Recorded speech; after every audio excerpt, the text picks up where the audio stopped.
We're going to ask that we have a motion to state that we only conducted. And Mr. Lansing, can you take care of that for us?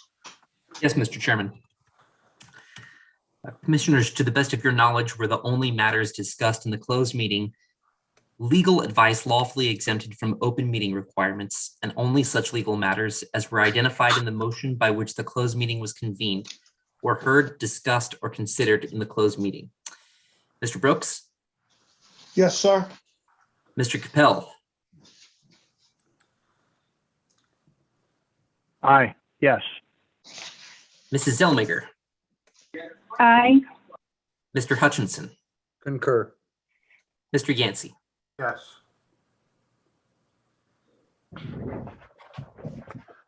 Thank you, sir. We'll move on. Can I have approval of the minutes of the March 18th meeting? So moved. Is there a second? I second that motion. It's moved and second. We approve those minutes. All in favor, say aye. Aye. Aye.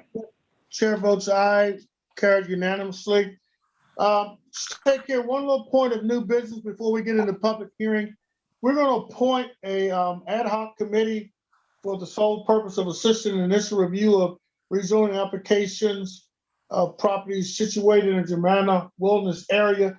And we're going back to the same GWAP folks that we had before, which would be Mr. Hutchison and Mr. Yancey. And with the new GWAP Wilderness Area Planning things, we would ask that you would kind of be our liaison and the staff's liaison to tag on to question before it's presented to the full commission. If that's acceptable to everybody, that's just an appointment I'm going to make.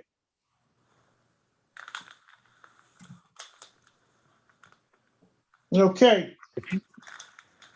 You need a motion for that, Mr. Chairman. I'd be happy to make one. No, I just think I'm just going to take chairman prerogative and do it. That way, if it needs to be changed, I can take chairman prerogative and change it. But they're already serving on that commission. I just want them to branch out a little bit, that committee, I'm sorry, branch out a little bit to kind of pre-review those applications for us as they come forward.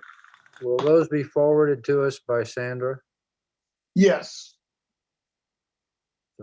Silence is consent. Okay. All right.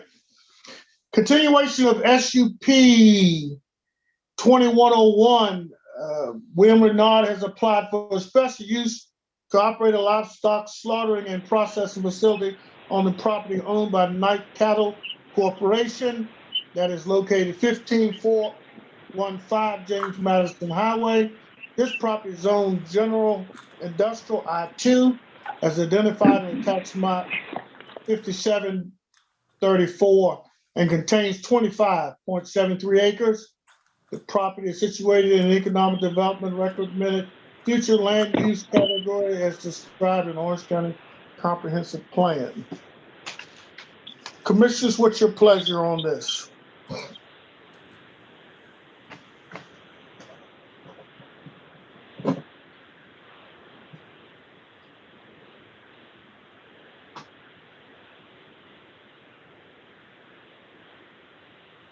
So are you, Is Mr. Renaud? I'm sorry. Who's speaking? This Hutch, is Mr. Renaud on? Yes, sir. Can you guys hear me? Yeah, we can. Yes, sir. I'm here. Go All right, ahead. does anybody have any questions for Mr. Renaud? Well, let's back up. Staff, you have anything to tell us that you think is important? Then if not, we'll get Mr. Renaud going forward.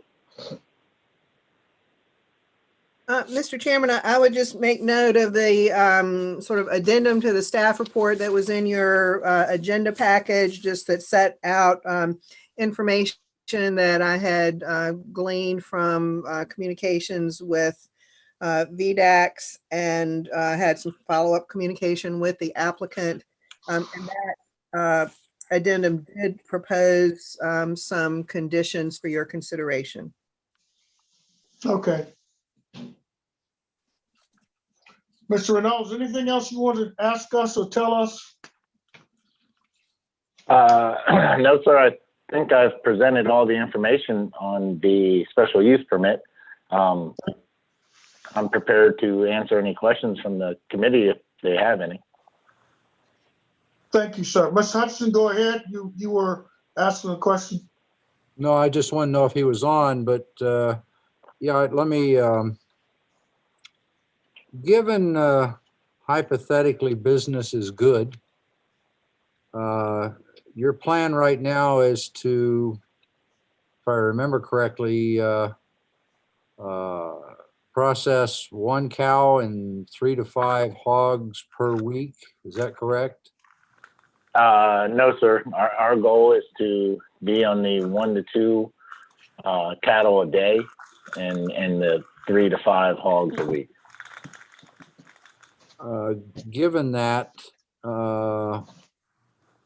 what would be the maximum of cattle and hogs that you could process in a week, given good business?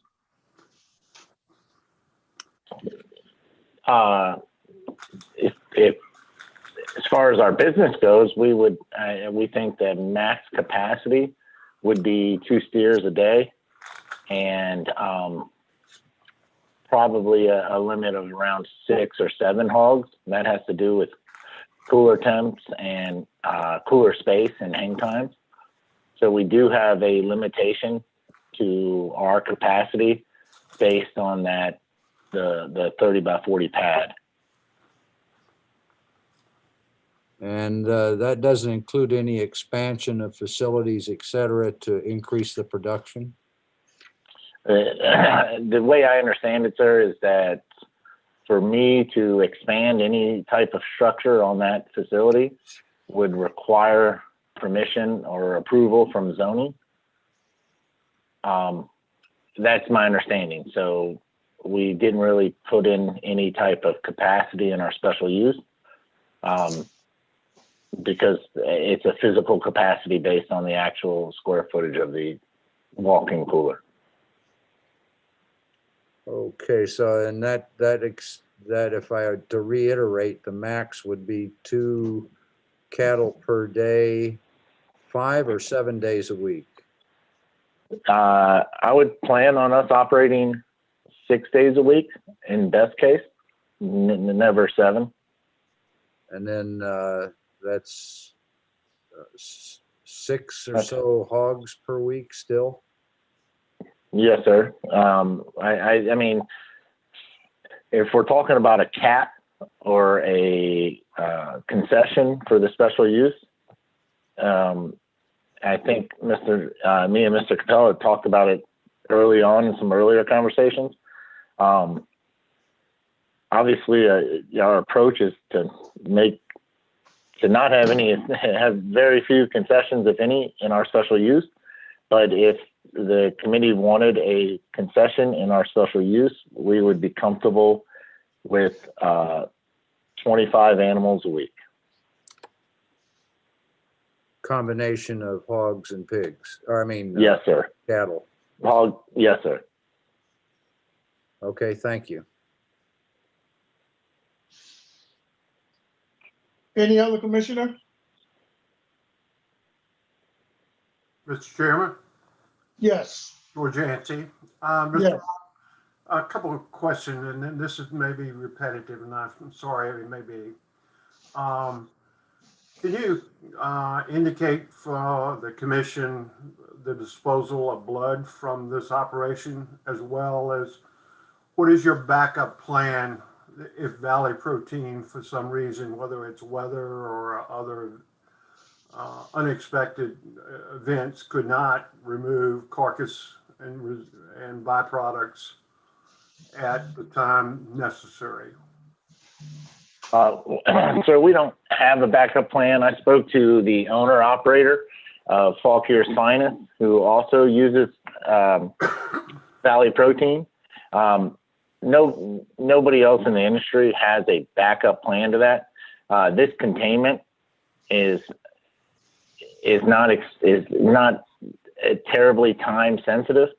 So in the event they were not be able to pick up on a Friday, them picking up on a Saturday or a Monday the following week, it would not affect any of the byproduct or the containment. So we don't think that any type of redundant plan, that's a contract with Valley Protein. They serve a lot, just about all that I know of in the area. So yes, in the event of extreme snow or weather, they may not make it out that day or even the next day, but the containment, we have extra containment that allows us to continue processing. And it would just be a larger pickup when they got there. Okay, the blood distribution process, does that go into the septic system or is it going to be dumped on the ground?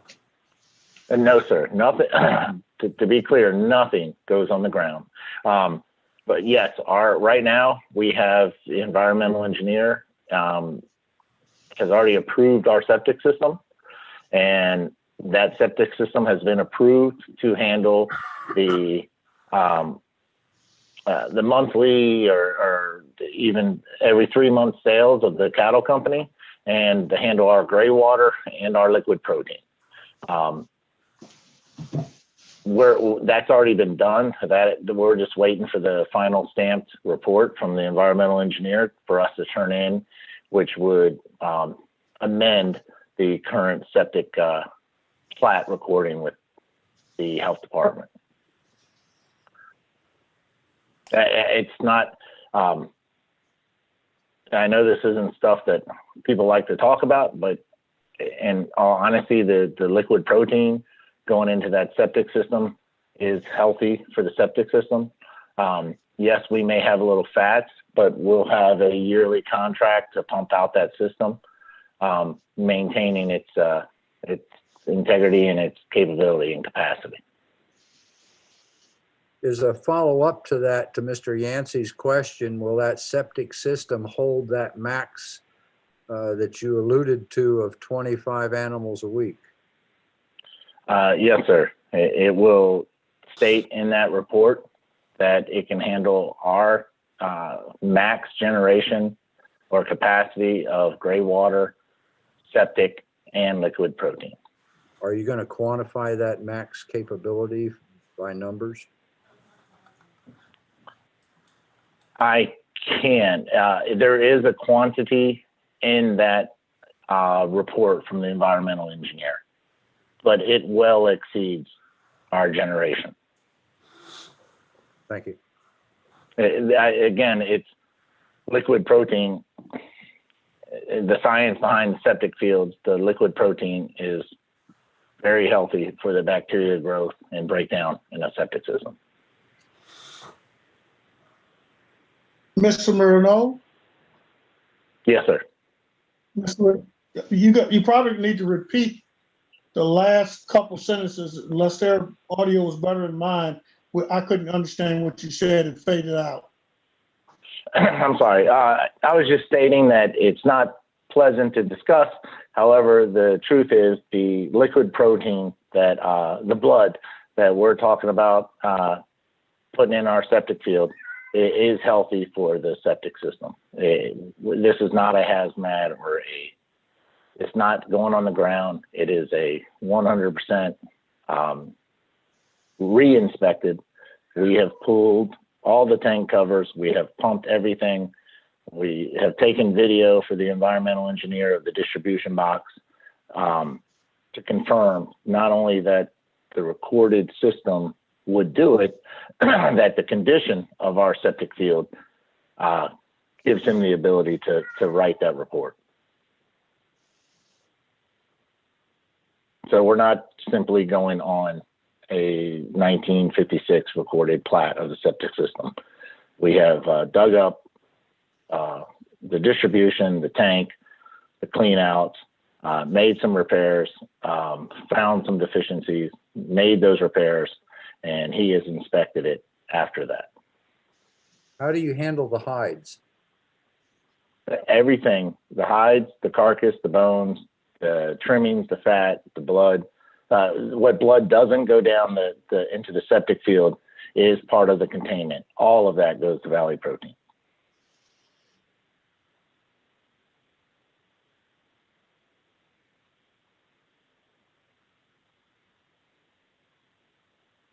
Any other questions?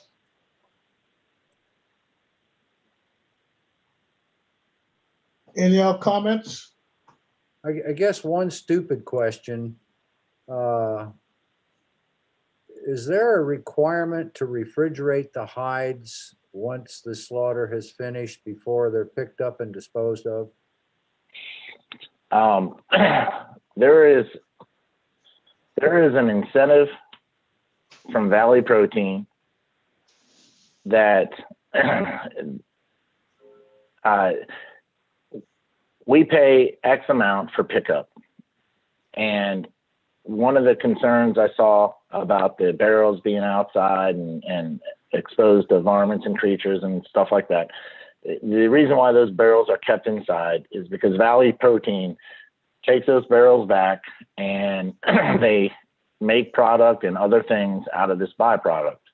And the condition of that product when it leaves us makes an adjustment to how much they charge us. So in the event that those barrels are kept in extreme environments and that product inside them was rendered essentially useless, Valley Protein charges us a very high rate as a waste management. If we keep good care of that product in those barrels and keep the barrels in a controlled environment, we pay a substantial amount less. So controlled there, environment means refrigeration, right? no, sir. It means that it's talking about temperatures and extreme. So inside that structure, there'll be around room temperatures, 68 to 72 degrees. I don't know the science of what they do with it afterwards. I do know that if we don't keep good care of that byproduct, we get charged a lot more.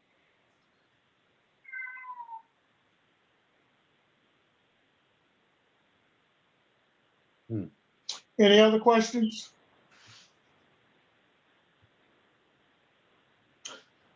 Okay, members of the commission, what's your pleasure?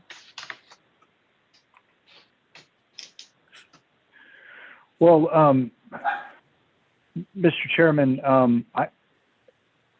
I like the idea of a condition that has sort of the limit on it, and that's not really any comment on Mr. Renault, but I feel like if we give him enough room to have his business and flourish, and if things go really well, maybe he'd want to come back and have more than 25 a week. And by then I believe he'd have a really good record, and maybe that would be a good way to approach this, where there's some limit, and then hopefully he performs well, which I think he will.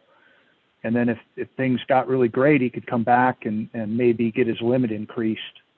But that would sort of cap things and give him more than enough room, I think, him say that 25 would be a good number. And so I'm inclined to make a motion to approve, adding as presented with the conditions that are there now, with the added condition that we limit the number of animals to 25 per week. I'll second that motion. It's been moved and second that we approve this with the existing conditions and to add a condition that says that he's limited to 25 animals a week.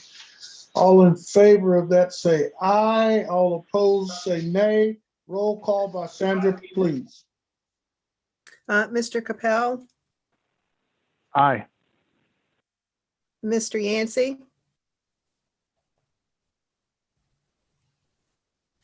Mr. Yancey, you're muted. I apologize. No. Mr. Brooks, Aye. Ms. Zellmaker, Aye. and Mr. Hutchison. I think the county needs something like this to support its community, so I'll say aye. Okay, so that's four ayes and one nay. Thank you so much. Thank you again, Mr. Renard, for appearing. Thank you, staff, for your participation. Thank you guys for your time. I appreciate it. Okay, we're moving on to public hearing 5B. SAR 21-01 SUP 20-05 Redfish Solar Partners LLC has applied for a special use permit to operate and construct solar energy generation facility on vacant property located on Catharpin Road in the Locust Grove Mine Run area. This property is zoned agricultural, is identified tax map 50-4 containing 48.29 acres and 50-4A containing 48.29 acres. This property is situated in agricultural zone A2, recommended future land use categories prescribed in Orange County Comprehensive Plan, and is required by Virginia Code 15.2-2232. A public hearing is required to determine whether the location, character, and extent of the proposed solar facility is in substantial accord with the Orange County Comprehensive Plan prior to any approval for special use permit for the facility. Somebody's taking over my screen. Oh, I apologize. That was me. I was Okay. just putting my presentation. I apologize, sir. My head was down and my screen was gone. All right, staff, do you have anything you want to talk to us about as we move forward on this SUP? Mr. Chairman, I just, you did have in your agenda package, and I've had a little bit of technical difficulty, so it would take me a minute to pull it up myself, but you did have an additional staff report on the substantial accord review requirement. And generally speaking, staff would assert that the proposed use is generally consistent with the county's comprehensive plan. I can, as I said, pull that up and go into more detail if you care to, but you are required to have a public hearing and allow some, time for public comment on this matter. I would say, both hearings can happen concurrently, the substantial accord review hearing and plus the sort of formal public hearing on the special use permit application. The applicant prepared some additional material, for your consideration.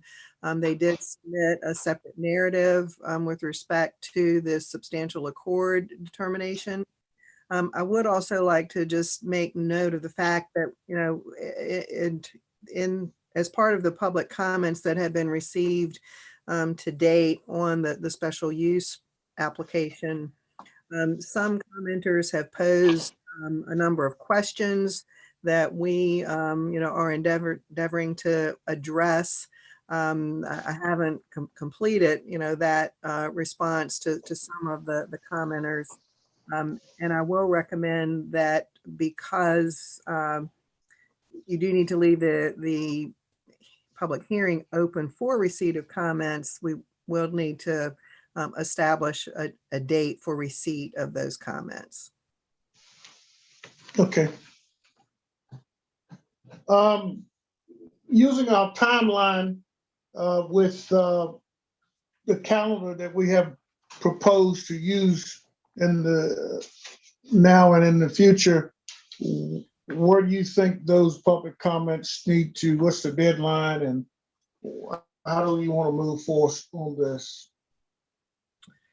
Well, you had indicated at a prior meeting that you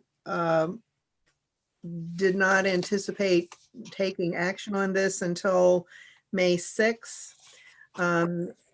There had been some indication of discussion of potential conditions on April 15. I think that it would be perhaps helpful to have any additional public comment before any discussion on April 15. So I think I would recommend Tuesday, April 13 as an applicant, or as a deadline rather, for receipt of all public comment. Okay, and we can address that later in the future. Just kind of want us to set us up for what we're doing here. That's kind of how I want things to flow, that we get information on the 15th and we get to vote on the first of the month. Okay, I'm assuming because my screen got taken away that the applicants are here to give us a little bit of information. We would ask the applicants to come forward and give us a presentation. We would ask that presentation will last about 15 to 20 minutes. Bearing in mind, we've got several things to go in this meeting, and we already have a voluminous amount of information already. I would ask the applicant also to state your name clearly and your affiliation with the company, please. Okay, good. Could I take the screen now, please, sir?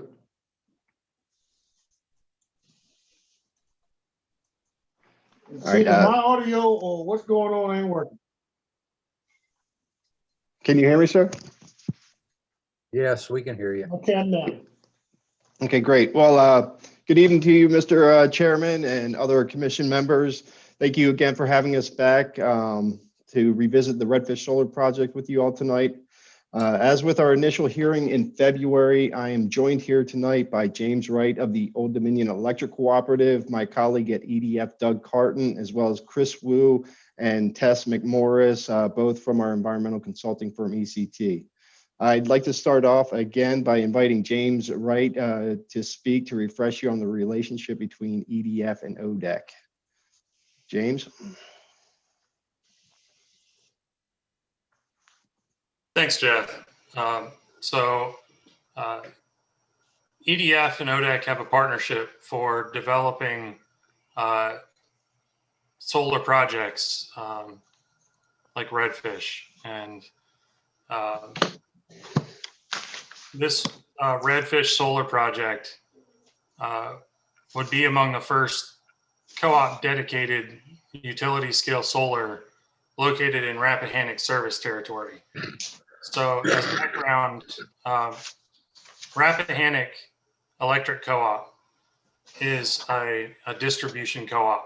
They're in the wires business and delivering power to their members. They and 10 other co-ops, 11 in total, own ODEC for the purpose of generating the power for them. So we're doing this project to serve the Rappahannock power needs, as well as other projects to serve other co-op members. All of the output of Redfish would go to homes and businesses in Orange and the surrounding area. It's more of a local power delivery to the area. It connects to existing co-op infrastructure and would not require a new substation. And it increases the resiliency of the local grid by reducing the need for transmission upgrades. Can you move on, Jeff? So why are we doing solar projects? First of all, it's clean, renewable generation. It doesn't use water. It reduces emissions. It doesn't emit into the air, and the power will help prevent other power plants from emitting. And it doesn't really produce waste products. Has little demand on the county infrastructure like roads, water, sewer, emergency medical services, or schools. Has a low visual profile, and it's quiet. The land can be returned to its original state at the end of the project life, and it creates jobs during construction. You can move on, Jeff. So this diagram shows basically how the grid is set up. On the left, you have the homes that are receiving the power. On the far right, you have generation facilities. So traditional utility scale generation, you generate at large power plants. It goes through a transmission grid to substations, to distribution lines, to the homes. Now, one unique thing about solar, and something that we can do with this project that makes it really appealing for us and our members from a cost perspective, is that we can do this locally. So where you see the sun and the solar panels in this diagram is where this project would fit. By putting it near the substation, serving lots of local homes and businesses, we aren't using the transmission system. We're only using the distribution system. And because of that, we are not incurring more costly upgrades and charges for more transmission lines to support the project. It's actually reducing even the existing use of the transmission lines and saving the members money because of that. Move on, Jeff. Yes, all right. Thank you, James. I appreciate that. Okay, moving on. As I'm sure you're all aware, Redfish Solar Partners is a wholly owned entity of EDF Renewables Distributed Solutions. We're the applicant of the project on behalf of the property owners, Mr. and Mrs. Michael Mayo Jr. and their son, Michael Mayo III. The proposed location is 2 parcels of land on the north side of Catharpin Road. The project area is currently an open agricultural field with no structures. The anticipated project footprint is less than 35 acres. The capacity of the proposed project is 4.9 megawatts alternating current, which is a small project as compared to others in the state. This because, again, it's sized to meet the electricity needs of Rappahannock's customers located nearby the project. This type of project is referred to as distributed generation because it's connecting to the distribution grid as opposed to the electrical transmission system. The point of interconnection will be at Rappahannock's existing electric line running along Mayo Lane, ultimately ending up at the existing Pate substation, which serves the electrical load of the surrounding area. You're now viewing a conceptual site plan showing an example of how the facility may be oriented throughout the property. The blue rectangles represent the rows of connected solar panels, or what we call the array. On-site wetland areas are shown with a 100-foot buffer, and no impact to other natural resources are anticipated. The maximum height of the solar equipment will be 15 feet. There's a proposed gravel access drive off of Catharpin Road. And again, no substation will be constructed. The project will tie into the electric distribution system via existing lines adjacent to the existing Rappahannock substation. Fencing is also shown in green directly around the arrays.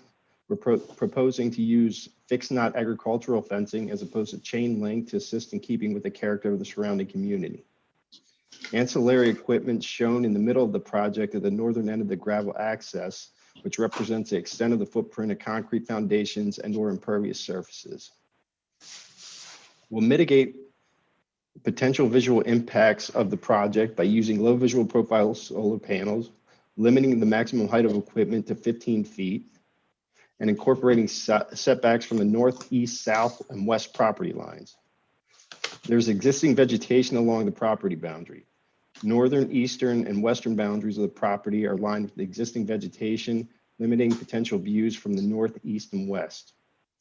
Supplemental vegetative plantings are proposed in the blue hatch portion, in the existing tree, in the blue hatch areas along the portions of the southern boundary along Catharpin Road. As you can see, this revised layout has left a portion of existing trees along Catharpin Road, helping to reduce the visual impact to neighbors passing by. Also, our consultant ECT has prepared photo simulations and line of sight diagrams based on our proposed buffering plan. I'm excited to go over them with you momentarily. I would now like to address the recommendations by staff that the project has received thus far. Redfish Solar will commit to having one primary access point onto Catharpin Road. The site plan submittal shall include a plan showing the anticipated haul routes for larger delivery trucks for VDOT review. Any proposed roads associated with the facility, which are internal to the property, shall be constructed in accordance with the Culpeper Soil and Water Conservation District Dirt and Gravel Road Best Management Practice Guide to the extent practicable. The project will work with VDOT to establish construction access routes, which will cause the least impact to the community. The project can accommodate 100-foot setbacks from any wetland or perennial waterway and 50-foot setbacks from any water body intermittent waterway. EDF will commit to allowing previously cleared areas within 100 or 50-foot buffers to naturally reestablish, then replant vegetation. Reestablishment of vegetation will still function as natural filter that protects surface water bodies. I'd like to note that EDF does not have legal rights to control how the property owner uses his property outside of the project area. Grading associated with the construction of the facility shall retain the natural topographical contours of to the maximum extent possible. And these last two, we would like to apply one of the following two conditions to the project. We find that the second, the woody vegetation of slopes greater than 5% shall be preserved downhill from solar arrays. We would hope we could get a little more clarification of the intent on that. But the first, the existing mature forest land shall be cleared only as necessary for installation and operation of the facility, and a 35-foot setback from the tree line shall be observed. Please note that this particular condition we added and operation of the proposed facility because we want to ensure that we can clear to provide the solar access necessary for production.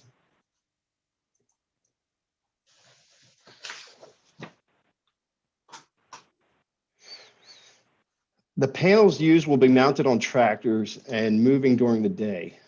I'd like to note that trackers do not create a drip line. Any topsoil that is removed will be stockpiled on site for use in restoration of the site at the time of the decommissioning. A supplemental vegetative buffer will include staggered row of planted understory trees or shrubs. The vegetation will be designed to be at least 8 feet in height at maturity for any new plantings and a minimum of 4 to 6 feet in height at the time of planting.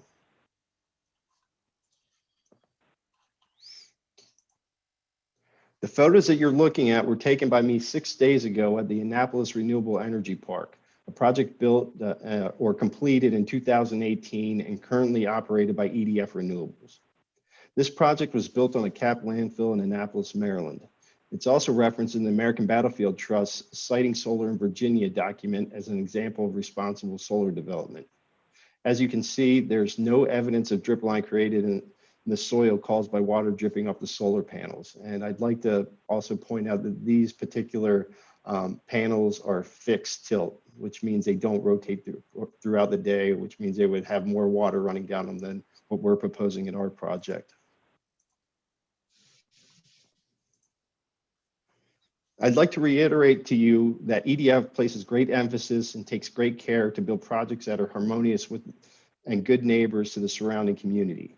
This slide and the next few will address the visual impact of the project. What you see is a photo simulation of what a car at Mayo Lane would see traveling eastbound along Catharpin Road. The plantings in the simulations represent a general depiction of vegetative buffer from the vegetative buffer plan sheet in the SUP plans. ECT's graphically selected images similar to eastern red cedar and viburnum prunifolium for these graphics. Eastern red cedar is listed on the vegetative buffer plan sheet, and viburnum prunifolium similar to viburnum dentatum, which is listed in our vegetative buffer plan sheet. The eastern red cedar is drawn roughly at 25 to 30 feet, and the viburnum prunifolium at 12 to 15. These sizes would be at maturity and depend on what size they are planted to determine how long until they reach maturity. Here you'll see a simulation of what a car at Mayo Lane would see traveling westbound along Catharpin Road. Again, this is with the same planning specifications as previously mentioned.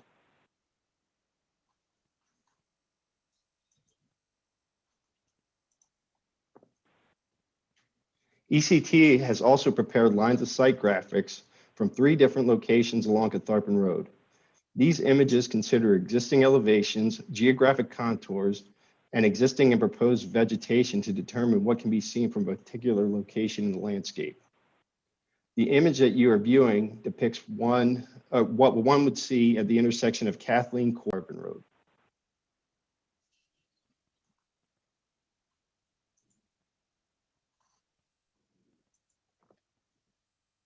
If one were sitting at a car at the western edge of the project, heading eastbound on Catharpin Road and looked at the project site, this is what they would see. You can see the line of sight here in the pink.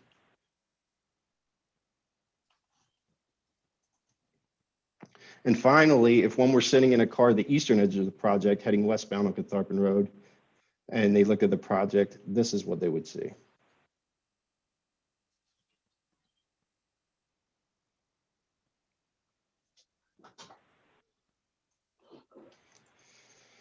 Construction of the facility shall not preclude any existing uses of the property. Should any subdivision of the subject property occur after the facility is constructed, approval of this SUP shall be void for the newly created parcels. There will be no commercial signage associated with the facility visible from Catharpin Road or from the air. All exterior lighting associated with the facility shall be dark sky compliant. To the maximum extent practicable, all electrical lines shall be installed underground.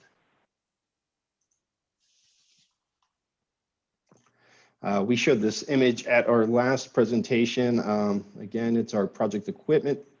The racking systems are mounted on support posts. The panels installed on those racking systems, an inverter / transformer skid, interconnection equipment, and a weather station. Again, it's very simple equipment, and it will just sit there quietly throughout the life of the project.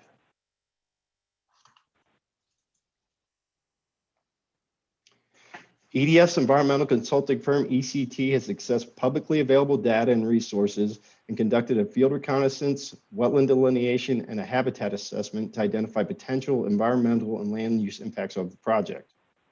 2 wetlands, were found present on site, both of which have been avoided and appropriately buffered with 100+ foot setbacks. No threatened or endangered species have been observed, and there's low potential for on-site occurrence due to the history of land cultivation. Stormwater runoff will be tightly controlled in accordance with state and local regulations. No impact to natural drainage patterns is anticipated due to the ability of arrays to conform with existing topography, as well as gaps between panels and space between the arrays allow for infiltration in the ground surface. Finally, the project is in harmony with the county's comprehensive plan and will obtain all necessary permits required by local, state, and federal agencies. Again, ECT staff are here to answer any questions you may have regarding due diligence. Last year, the project began siting, interconnection studies through our cooperative, site diligence, and we initiated the permitting process. As I've said in our last presentation, we're committed to community engagement. We've hosted an open house webinar in January, and I personally reached out to neighbors via phone calls and emails, especially those that have shown interest in the project thus far. This year, we'll begin finalizing our engineering, procuring our equipment, and ultimately constructing the solar facility. For a project of this size, we would anticipate being able to condense construction activities to approximately 5 to 6 months. In the first month, site prep, installing access roads and fencing, roughly 2 months of structural work, installing posts and racking, roughly 2 months installing modules, wiring, and conduit. And finally, next, we would install the other electrical equipment, including inverters and transformers. There would be 1 month for final system testing and commissioning, and by the beginning of 2022, the facility should be up and running.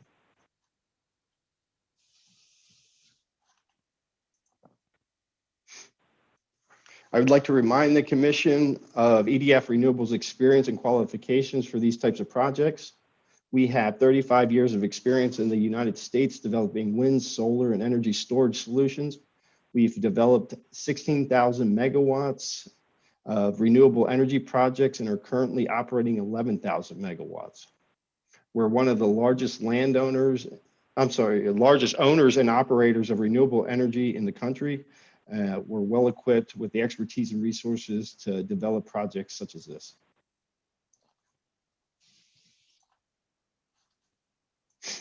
And again, thank you. That concludes my presentation. There's additional materials in the back of the packet, which I have submitted to the planning department. So you can look at that in the future if there's any other questions. But again, my team is here to answer any questions that you may have. Thank you.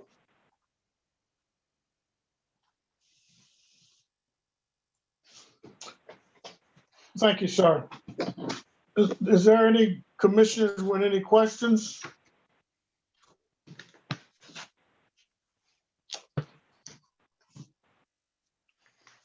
This is Jim Hutchison from District 5. I didn't see anything on battery storage. I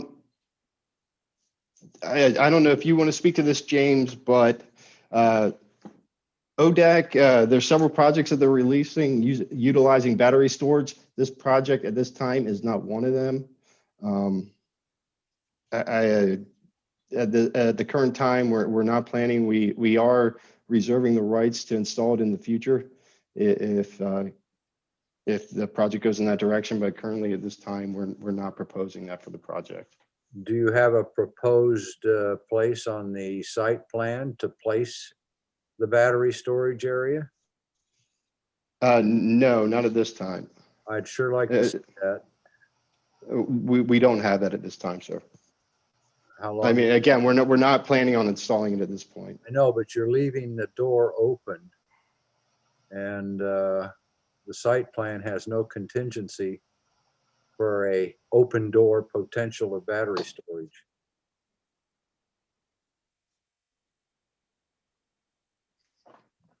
Noted, but yeah, again, sir, at the current time, we're not planning on installing a battery system. Okay. So ODAC is interested in battery storage as a technology to help support the needs of the grid, the integration of renewable energy onto the grid. We're constantly evaluating. It doesn't make sense to do battery storage, and just based on a purely economic evaluation, ODAC has chosen to wait. We are doing a select few battery projects that were underway in other areas.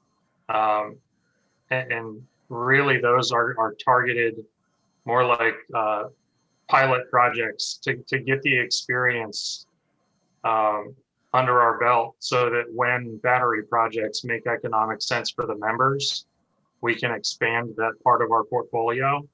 At the current time, it would have been too costly to add a battery.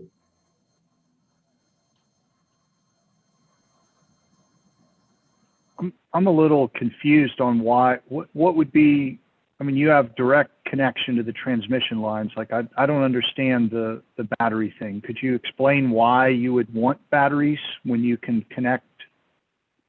Sure. So the battery, the primary benefit of battery storage is that you can store energy from the times of day where use is low and it's easy to charge them up. And then you can discharge that energy and basically relieve some of the peak use times where it's more expensive and more difficult to serve people. So in the summer when everybody's air conditioner's blasting, or in the winter when it's frigid out, you can have the battery charged up and ready to discharge or basically generate. When it's in that generation mode, you can time it to reduce the stress on the system and to help meet the needs of the peak times. It's primarily there for managing kind of the volatility in use.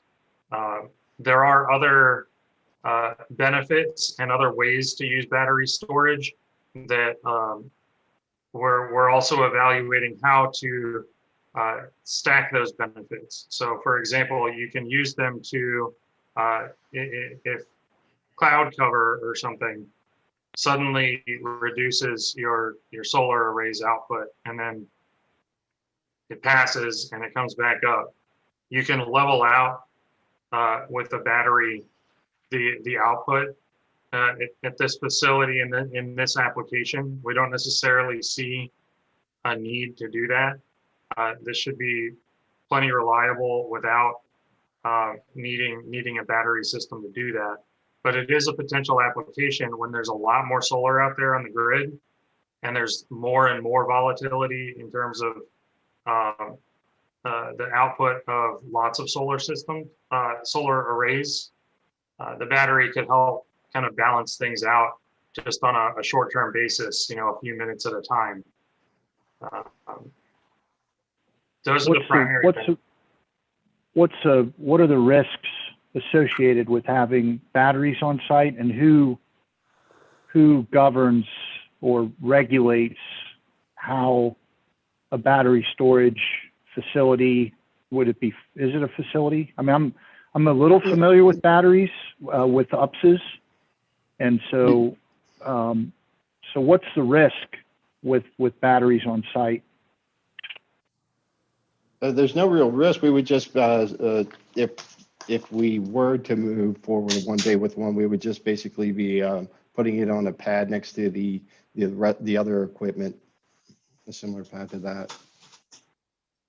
The batteries have a generally smaller footprint. They're, when I'm talking generically about battery storage, what I'm thinking of specifically, because it's the most common type of installation, is a lithium-ion battery system. These would be containers, possibly 40 feet long, maybe 2 of them. Kind of depends on how you size it, but not very many containers that size. They have racks inside them where you slide in battery cells. Within those, you have a variety of HVAC equipment to keep the temperature stable, as well as fire suppression, like redundant fire suppression mechanisms. I think among the risks that battery owners and insurance companies see with potential battery storage additions is just the potential for fire. And we, as we look at battery systems, industry standard is to have redundant fire suppression schemes to prevent anything like that from happening within each of the trailers that house the battery systems. So I'm sorry, Mr. Yancey, one more thing, if I may. Yeah, thank you, sir. So are you saying that you would not, I haven't been shy about saying I'm favorable generally to solar and renewable in general, but batteries, and then you start talking a building, and then you start talking a cooling system, and then you start talking about fire suppression. And I'm a little familiar with lithium ion. Without the batteries, the whole thing seems pretty benign to me. With the batteries, that introduces for me a little extra dynamic. And if you were proposing batteries now, there's a number of questions and a number of things that I would be asking about. And so I'm wondering if you would, accept a condition that no batteries without coming back and amending your SUP. We would be open, but there's already a state process that we would have to go through if we were to move forward with a battery at some point. Okay. Well, that's just so you know, that's something that, and I've been pretty positive on this whole thing. Batteries kind of change it for me a little bit. Understood. Understood. But again, at this time, we are not proposing to install a battery with our current design. Sure, but what I heard, and correct me if I'm wrong, that you would consider a condition that would require you to amend the SUP if the decision came to have batteries.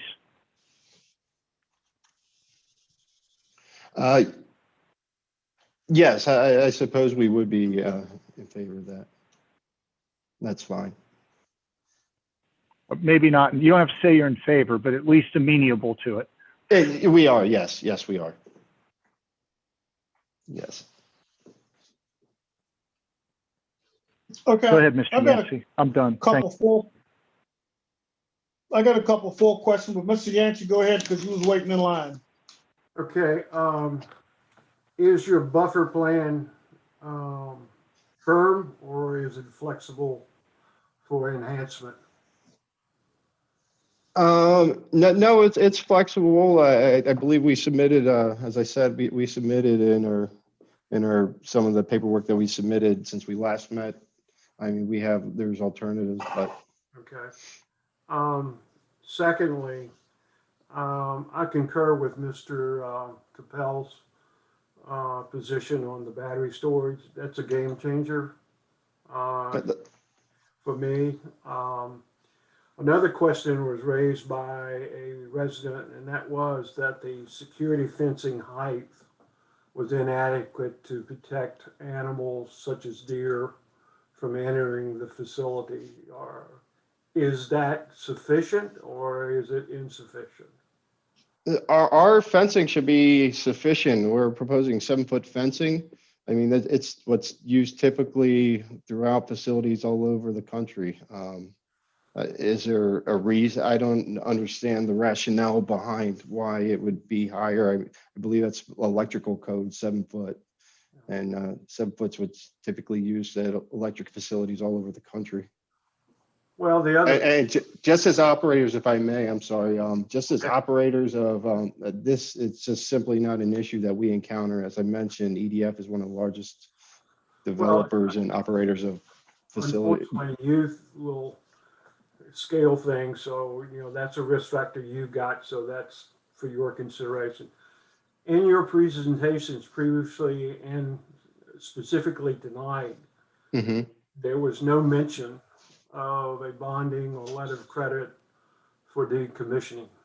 And I think I stated to you all in the beginning, in George Yancey's opinion, if that's not available, my vote is no, and this is DOA. No, we would be willing to consider that, and at times we do such things. I think one of the suggestions that was brought to us was for a significant amount that I think was well in excess of what it would cost to remove the equipment at the end of its life cycle. But I think typically between $20,000 and $30,000 a megawatt is what we're seeing it cost to actually decommission the facilities. Okay, that raises my last question. Are you amenable to having an independent company, the engineering company, make that determination on behalf of the county with you paying the cost of that study? Yes, I believe we would be, yes. That's all the questions I have, Chairman Burke. Sure. Let me throw a couple in here. These are not as technical as some of the things that they've already X'd off of my list. Just in 90 seconds or less, no more than that. If you can do it in less than five. What you're Orange County citizen? What benefit is that to you? If you were an Orange County citizen, what does this how would this benefit you? Well, I think Mr. Wright explained. I mean, Orange County citizens are the end users of this facility. The electricity we're producing will be consumed by residents and businesses within Orange County.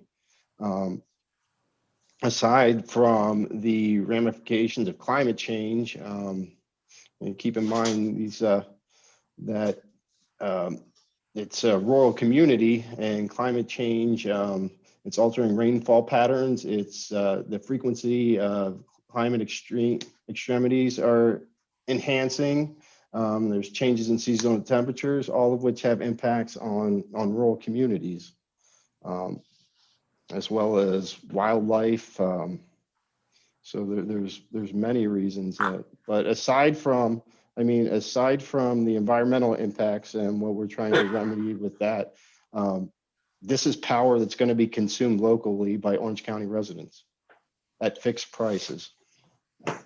Which takes me to my second question. I'm a Rappahannock Electric Co-op member now. Mm-hmm. How's that going to help me? I mean, that doesn't, what you put into that grid doesn't make Rappahannock, according to my conversation with them, reduce my rate. So Rappahannock will, as a member of ODEC, pays ODEC to reimburse it the cost of its generation. A component of everybody's Rappahannock bill is what they pay ODEC for generating the power for them. ODEC, Rappahannock, the co-ops collectively are looking to build clean facilities at the least possible cost to keep that rate low for everybody. So put that into a dollar figure for me. Put that into kilowatts per dollar per kilowatt. Tell me, I mean, speak to me in layman citizens terms. They want to know dollars. And when you talk tax rates to them, they want to know my tax rate came down 2 cents, it went up 3 cents. Not that we hope to do it, not that ODEC does do it, but let's talk dollars. In the period over 5 years, if this place comes up, what will that save the average Rappahannock customer based on everything you know? I don't have that handy, but it's definitely something I can follow up with. You can get that answer? Yeah, I mean, there's a lot of ways to look at that. So the way that we're looking at it is that we are going to do solar and clean energy resources in the future. We have goals that we've committed to reduce our CO2 emissions, to add renewables to our portfolio. These projects are among the lowest cost ways that we can do that. And in addition to that, we are in a state in Virginia where new regulations come every year.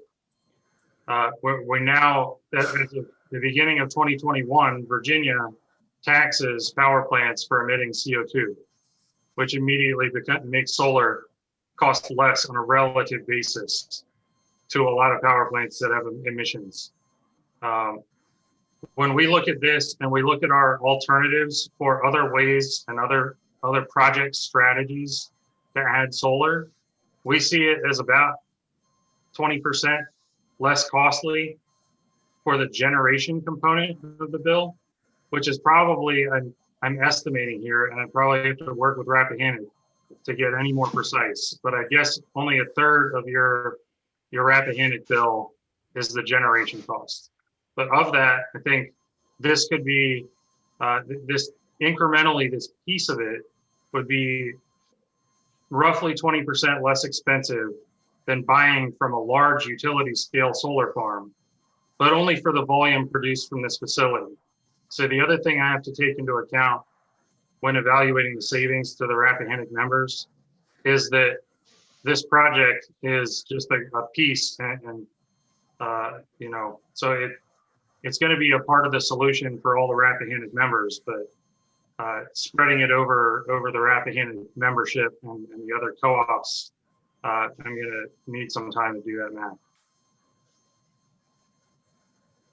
Okay, so just to recap from my knowledge, you're going to get a number figure for over 5 years, if at all possible, back to staff so they can disseminate it out to the commission? Sure. Thank you. Next question. How do y'all go about finding locations? I mean, do I call you and say, hey, I want one, or do you look at the topography, the land? I mean, how do you find locations? You watch the sun move, the stars? Talk to me. No, again, and I think we touched on it a little bit with your last line of questioning. These sites are located near the substations because they're supplying power to the local communities surrounding those substations. Okay. So then, yeah, you look at topography and other factors. I mean, you need someone to do the deal with, and site features and other site features, and you just work through that process. So, but they're in relation to the substation. My last question, you may not want to answer it. If you don't want to, that's fine. Can you have too many solar stations, solar farms, solar facilities put on top of houses in a locality? Can you have too many? In other words, let me see if I can explain out what I'm saying. You can have too many grocery stores, too many gas stations, too many things. Well, they just kind of die each other out. Can you have too many solar stations in a locality? Well, I think, I mean, if you look at it from a farmland perspective, I think there's 915 million acres of farmland in the United States. You could power the entire United States with 14 million of those, so about 1.5%. I don't know if that helps answer your question, but I think that puts things in perspective. That certainly does. Now Yeah. Get away from the United States and get down to Virginia. Right. I mean, to answer your question, I don't think we're anywhere near that, if that's what you're thinking. If that's what you're asking. A long ways away from that. So every question I've asked you, somebody has asked me that's a citizen. Mm-hmm. So I didn't make these up. I understand. They came and asked me that question. And so I had two citizens ask me, when is enough enough?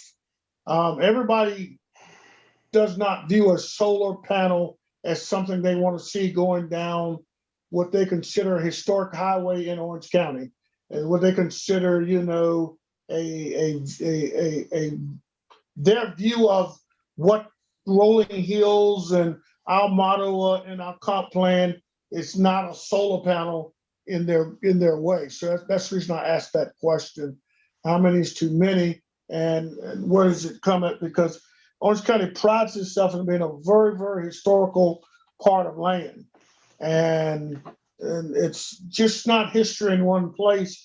We would like to think that sometimes, but the history all over. And so that's the reason I asked that question, how much is too much? Any other commissioners got any other questions, comments, or concerns? I kind of just want to piggyback off of what you had said. Why farmland? Why replacing farmland with solar? Why isn't going, I guess, to parking garages and on top of commercial buildings and industrial sites? What makes it go this way and not the other way? Well, I think James spoke to it last time again, and I think we've touched on it. This is where the load is. We're serving this community. It's by the substation serves the local community. So we go to where the load is to provide the power. Well, I think, so why we put it here instead of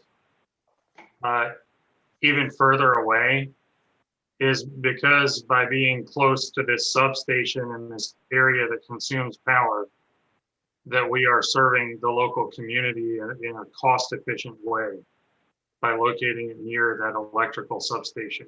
But I think her question was more targeted about why would we put it in a field versus on top of the buildings that are consuming power?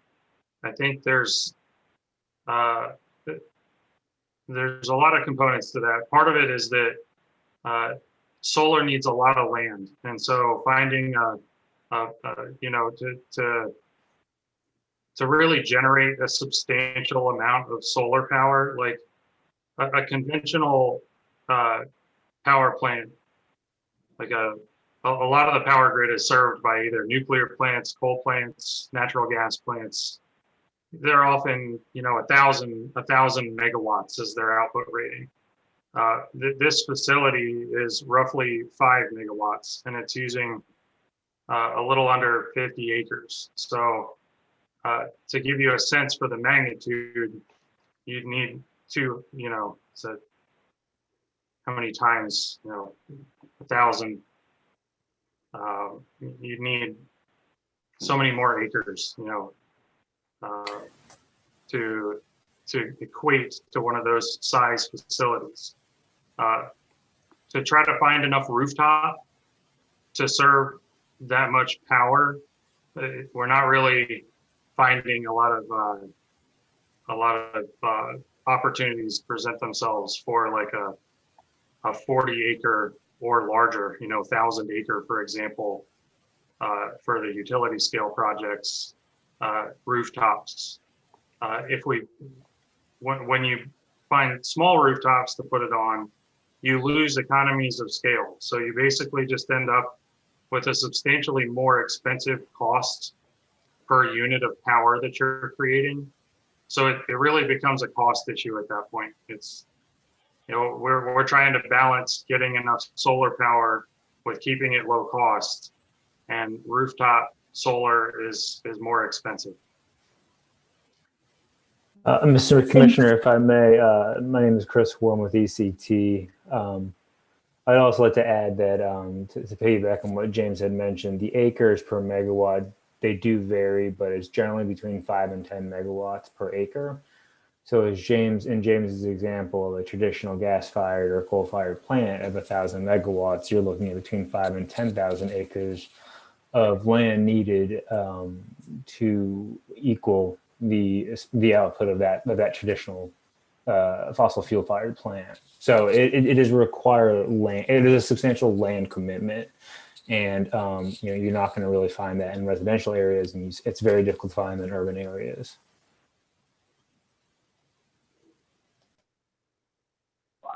Thank you. Sure. Is there any other questions? Any other comments? Okay, I need a motion to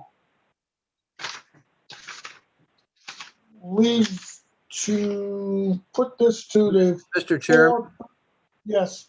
sorry, I couldn't get the audio to work. I do have one follow-on question. There's been some concern about roadways. And we've had some experience with neighboring counties and solar farms. What do you do to mitigate environmental issues, noise, light, etc., as well as damage to the roads during construction and all the truck traffic that's going to be going on, particularly on a small back road that is not used to that kind of traffic? Obviously, I think any damage that we caused, we would be responsible for. I have no issue to committing to that. That being said, the issue of traffic's come up at many of our hearings, and our internal construction and EPC team, they went through and they did a study of similar projects that we've completed this size. The last project of this size that we did, I think it was slightly more than 5 megawatts, was completed with 27 truckloads of components and equipment over the entire 5 to 6 month period. So I'm sorry? Hauling what tonnage? Oh, I don't know the exact tonnage, to be honest with you, but I mean, I think a typical load is about 700 to 900 panels. And that's the initial phase when we're unloading the panels and what have you. But I mean, overall, it's about 27 large truckloads, construction tractor trailers that you would see. But that's scattered over the 5 to 6 month period of construction.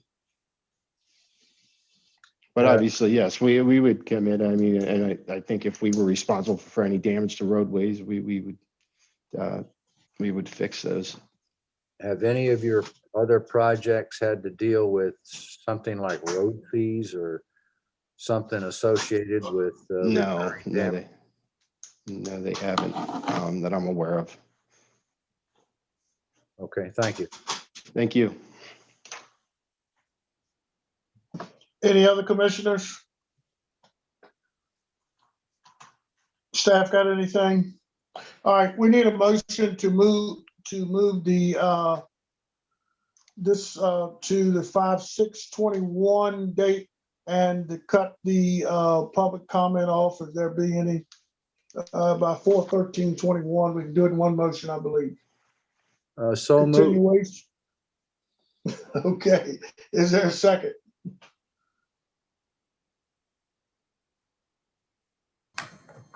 I'll second it. Okay, it's been moved and second that we will have the public comment cut off at 4/13/21 at end of business, and we will continue this to 5/6/21. All in favor, say aye. Aye. Aye. All opposed? Appears a motion carried. Thank you so much, gentlemen. Thank you so much, staff. Thank you very All right. much. Thank you. All right, we're moving to public hearing 5C, continuation of REZ 20-01 signature series development as applied to rezone tax map 4-3 from C2 general commercial to R4 multifamily residential. PDM plan mixed use. The property contains 75.8 acres. It's located at the intersection of Route 3 and 708. It's situated in sub-area 1. Spotswood is designated in the Germanna Wilderness Area Plan. Mr. Chairman, sir, I yes. thought we had gone ahead and moved this to the April 15th meeting. This particular item.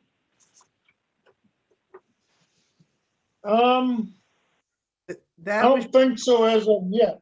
I think we may have discussed that maybe what we wanted to do, but I don't think we have a motion unless I can stand to be corrected. Staff, help me out here. I believe there was a motion, Mr. Chairman.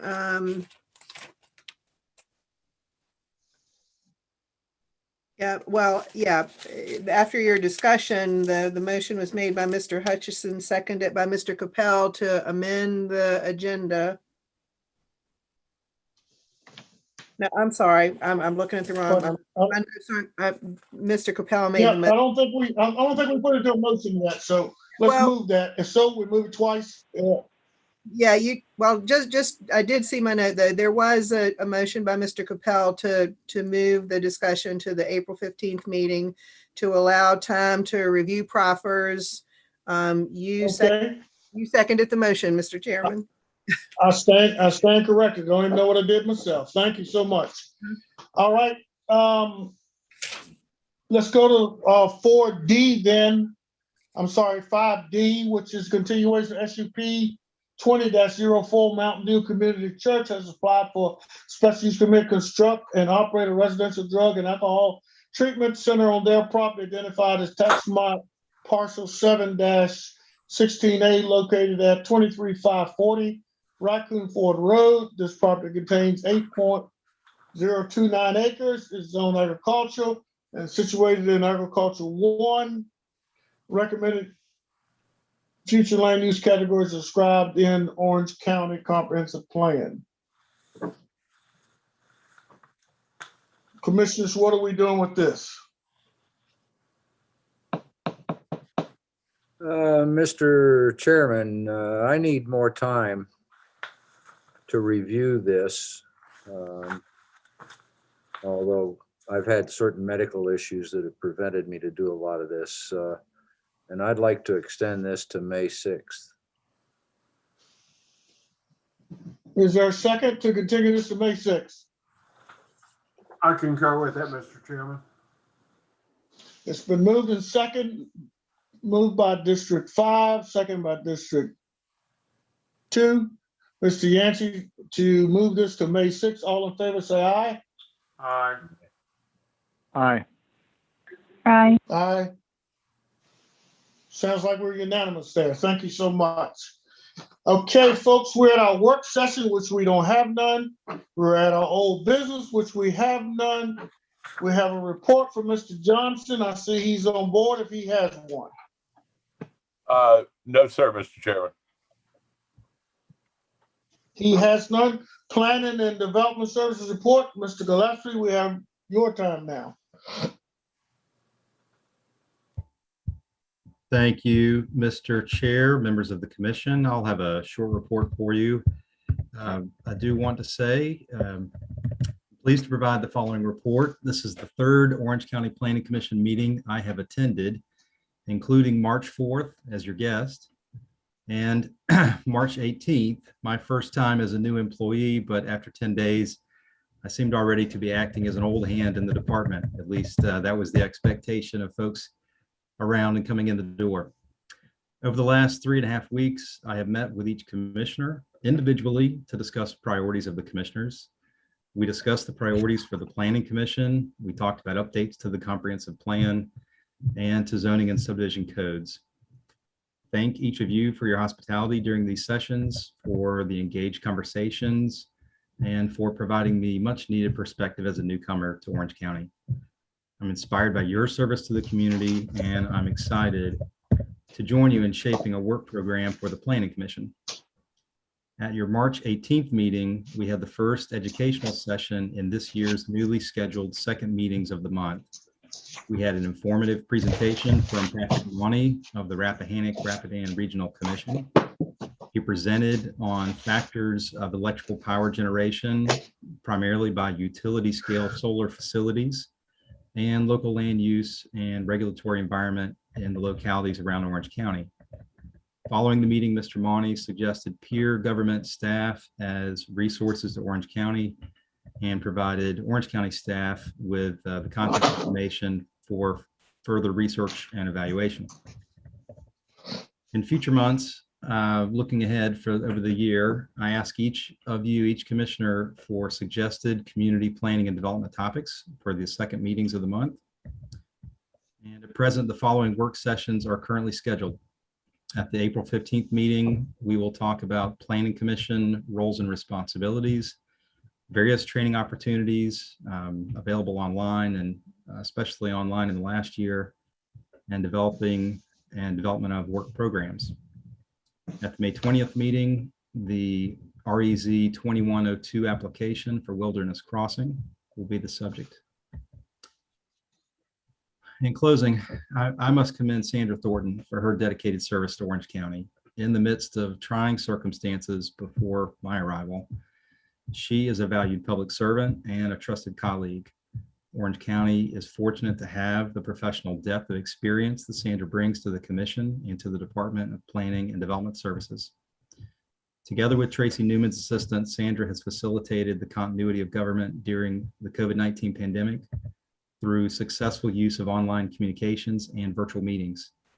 We enjoy the foundation for future progress as a result of their combined teamwork, and I'm eager to expand the department's capacity for current and long-range planning together. Yeah. And really and truly, I mean that, and I really felt I needed to share that with you this evening. Okay, Mr. Gillespie, I'm going to charge you with something to do. I would like for you, and if you need my conversation with Mr. Voorhees, let me know. But I would like to have a plaque of appreciation and a written proclamation for Sandra and for Tracy also. They have done an exceptionally good job for us. She has worked tirelessly. She has worked tirelessly even when she had personal issues that most of us would have backed down and said, no, I got better things to do. And she has put emails out at almost midnight and after midnight to try to get to the deadlines that we have established. And on behalf of the commission, I want to say to you, Sandra and Tracy, thank you. We're not sending you anywhere. We're just thanking you right now that you can see it and know we expected nothing less out of you, but you far exceeded our expectations.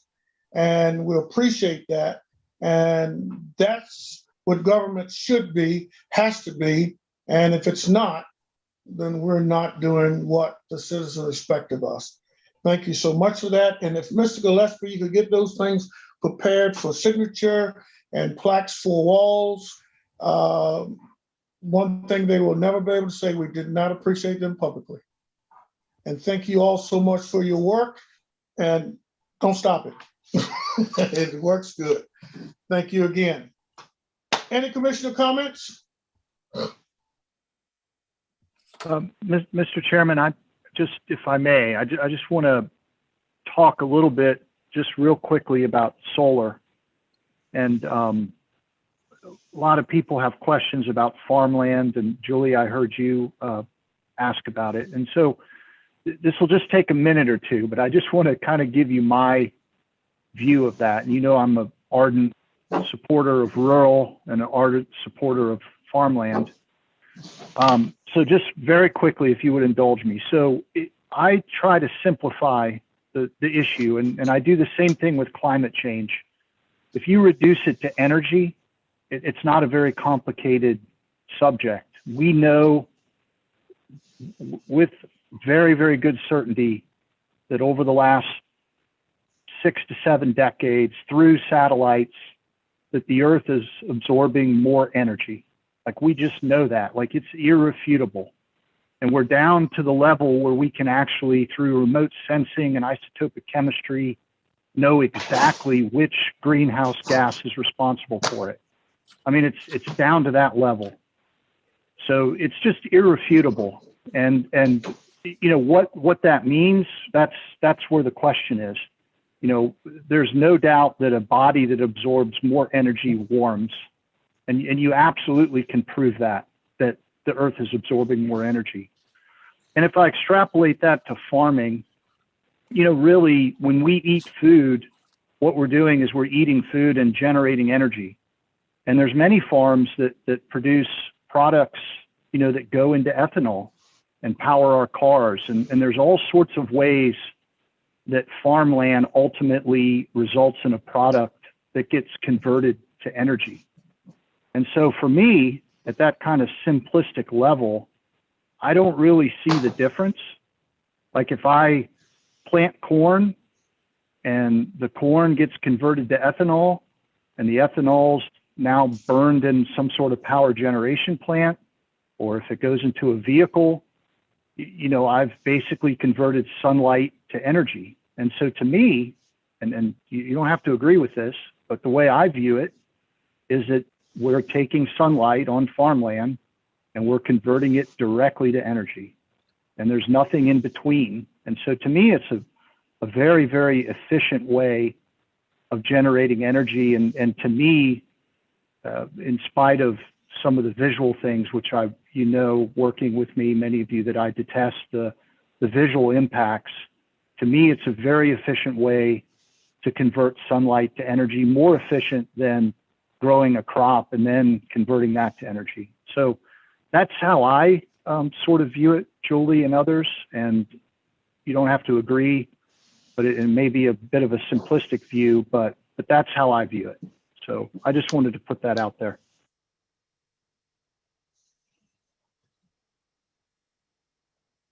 Any other commissioners? So it looks like our next meeting is April the 15th. Mr. Chairman, excuse me, Yes, if you. you're if I- fine. I've received a message from Brooke Chumley, who you have met through the meetings when you have discussed the Mountain View Community Church proposal. And she has requested a few minutes for some of their representatives to make some comments regarding their application, perhaps pulling the application. So might you allow some time for them to comment? We've gone beyond that and moved them to the 15th. Ask them to hold that till the 15th if they don't mind. Not trying to be rude, but I don't want to go back in the meeting and back up for where we are. Commissioners, what's your thought on my opinion?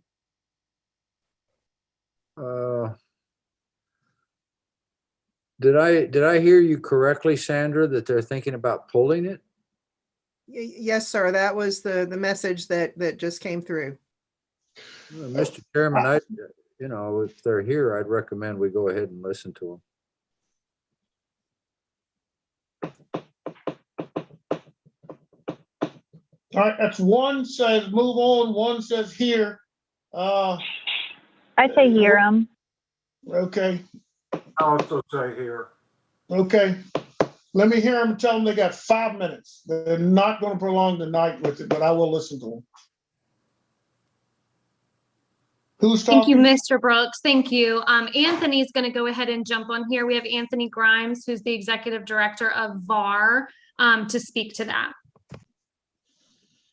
Yes, good evening, Commissioner and members of the committee. After spending some time, our VAR office traveled up and spent some time with Mountain View and took a look at their project. And we believe from the beginning that they themselves were just going off of what others had interpreted their project to be, with terms like group home and treatment. And essentially they are not. They are going to be operating a VAR accredited and state certified recovery residence, which is a single family home dwelling. They are not providing any licensed treatment under the Virginia Department of Behavioral Health and Developmental Services, in which that's who empowers VAR to make certifications through them for recovery residences. Therefore, the special use permit application would not be necessary for them to move forward over to the building side of things to build a single family residence on an agriculturally zoned piece of property. So therefore, I have recommended to them as a group to withdraw their special use permit. As such, it is not needed.